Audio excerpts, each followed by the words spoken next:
And as far as somebody saying they're Wahhabi, that's haram to even say that. You know why? Who knows it's wrong to say that? Why? Why? That's the name of Allah. Al-Wahhab.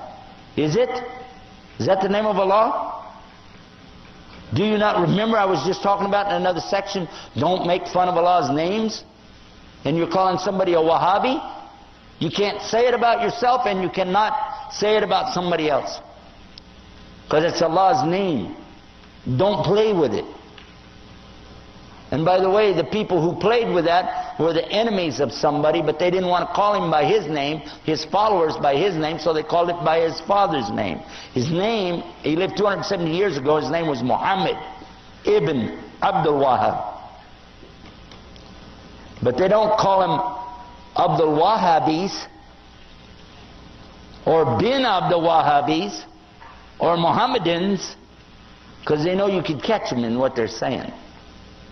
But these were the enemies to this particular scholar and his teachings. What he was saying is that basically you shouldn't worship people in their graves, and you shouldn't worship the grave site, and you shouldn't build these big temples in there to go to. And his followers tore down those places in the graveyards, and they became so angry that instead of dealing with the fact, he brought the proof.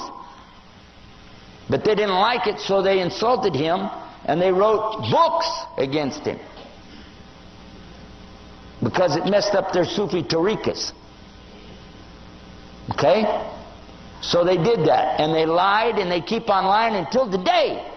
But I've read his books. He's got the best book I ever read, translated to English, on Tawheed, and it's called Kitab al-Tawheed. How many of you heard about it? Did you find anything wrong in it? He quoted the book of Allah. And they can't argue with that, so they just said a label, Wahhabi. And some people call themselves Wahhabi and they think it's good. I'm saying either way it doesn't work. Whether you say it because you think it's good or think it's bad, either way, it's the name of Allah. It doesn't have any business in this subject.